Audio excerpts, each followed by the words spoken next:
Assalamualaikum warahmatullahi wabarakatuh. Perkenalkan, nama saya Devi Kurnia dengan NIM 2020104091 dari kelas S3.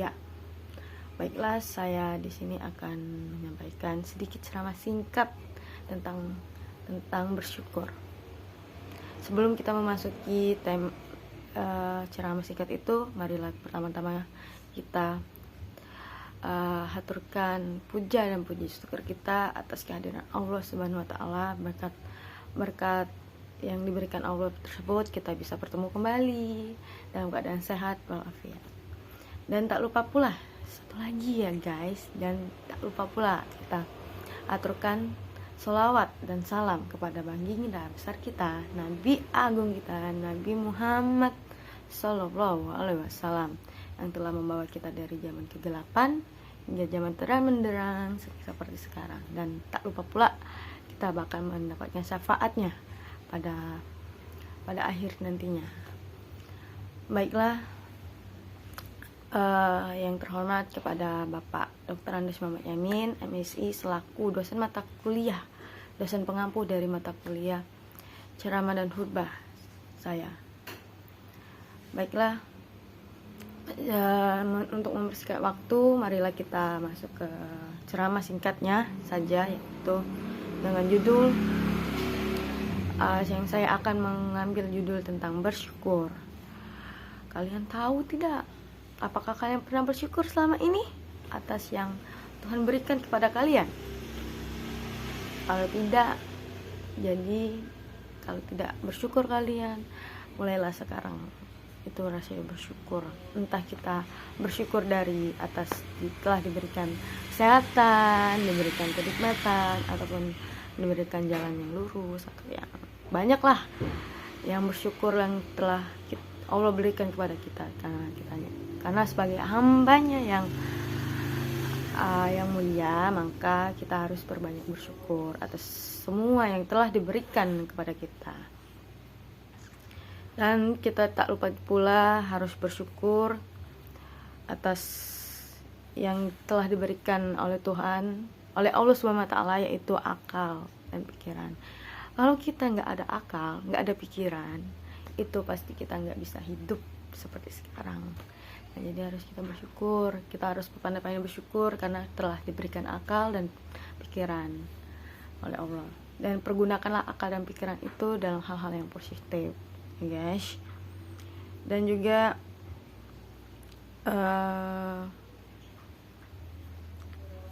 bersyukur itu adalah kita tuh mengucapkan terima kasih kepada Allah atas berkat yang telah diberikan, apa itu dalam bentuk material atau bentuk non material. Nah,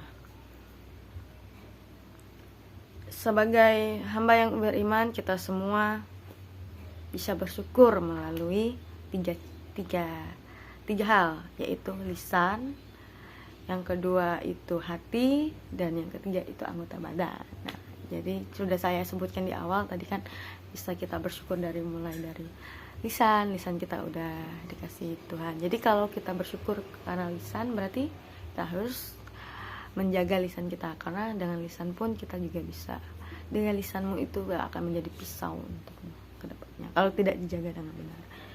Dan yang kedua itu dengan hati. Nah, jadi kita tuh udah diberi hati dengan Allah, jadi harus pandai-pandai bersyukur.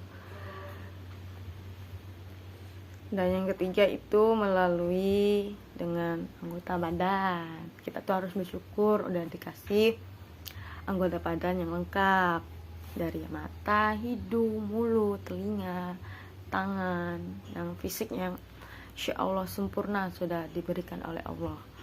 Tapi kembali lagi, kalau mau yang lebih sempurna, lebih perfect, itu hanyalah kepada Allah Subhanahu wa taala. Perintah bersyukur dijelaskan dalam Al-Quran, dalam surah Al-Baqarah ayat 153 yang berbunyi, Fanzuruni ankurkum wa askuru lil wala takfurun. Artinya, maka ingatlah kepadaku, aku pun akan ingat kepadamu. Bersyukurlah kepadaku dan janganlah kamu ingkar kepadaku. Jadi bersyukur merupakan perbuatan yang menempati kedudukan yang paling tinggi di sisi Allah, di antara sifat terpuji lainnya. Bahkan Al-Ghazali menempatkan syukurnya pada kedudukan yang lebih tinggi, di atas sabar, zuhud, dan sifat lainnya. Mungkin sekian yang dapat saya sampaikan. Lebih dan kurang, kalau ada yang kurang dari kata-kata saya ataupun ada yang kurang dari penyampaian saya mohon maaf. Kesempurnaan hanya pada Allah. Saya akhiri ceramah singkat ini dengan mengucapkan billahi taufiq wal hidayah. Wassalamualaikum warahmatullahi wabarakatuh. Terima kasih semuanya.